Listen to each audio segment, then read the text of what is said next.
Every autumn we see calves and weanlings getting pneumonia. Outbreaks of pneumonia are frequently associated with weaning, housing or a sale. There isn't a silver bullet for preventing these outbreaks of disease. A holistic approach is required, taking into account management, housing and vaccination. It's like standing on a three-legged stool.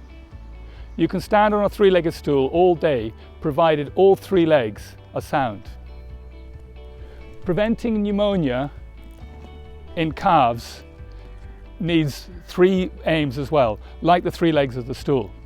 And the three things that need managing are, firstly, we need to make sure that there's as little stress as possible around weaning and housing.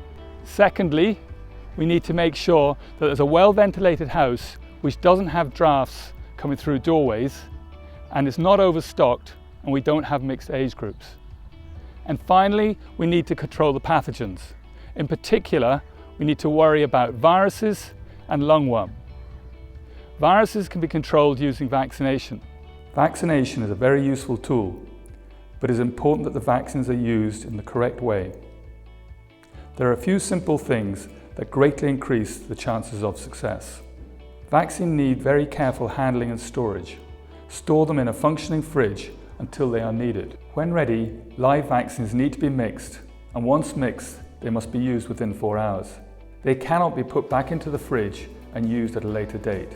Use sterile syringes and needles for mixing. Draw approximately 5 to 10 mils of the diluent and mix it with the powder. Then, draw up all of the diluted vaccine and transfer it back to mix it with the remaining diluent. The vaccine is now ready to use. Either fit it to an injector gun or use a 2-needle technique to draw a vaccine with a sterile needle that stays in the bottle and use a different needle for injecting the weanlings. This needle should be changed after about 10 animals or if the needle is dropped. When using an intranasal vaccine, this is how the vaccine appears when it is atomized as it enters the weanling's nostril. The applicator only needs to be introduced approximately 1/4 to 1/2 inch up one nostril. It is easiest to fill the crush and vaccinate those weanlings that have their heads up and just catch the odd difficult one in the head gate. Use a marker spray to mark the ones that have been done. The live IBR vaccine will need to be mixed, but is then given by intramuscular injection. The inactivated RSV, PI3 and Mannheimia hemolytica vaccine comes ready to use and is given under the skin.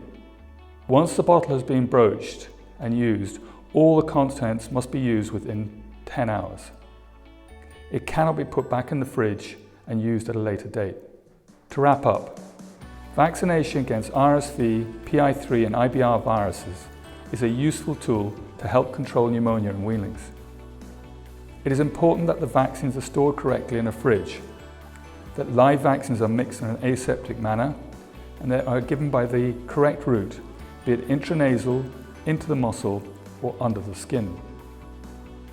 But remember, they're only one leg of the control of pneumonia, and that the other two areas need careful management.